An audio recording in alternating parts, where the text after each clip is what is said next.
Here's the story of the fabulous Letourneau L2350. Released in year 2000, the Letourneau L2350 was a massive wheel loader specifically tailored for heavy-duty mining operations. This is by far the biggest wheel loader in the world thanks to these incredible specs.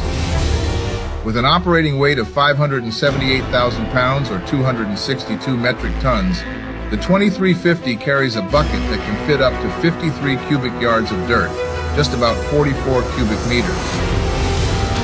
The tires on the L2350 are just about 12 feet tall, more than 5 feet wide, and each one of them weighs 15,000 pounds. These front tires have a life expectancy of 6,000 working hours when the rear ones will last 14,000 working hours. A few years ago, Komatsu bought out Letourneau, and the L2350 is now labeled as the Komatsu WE2350.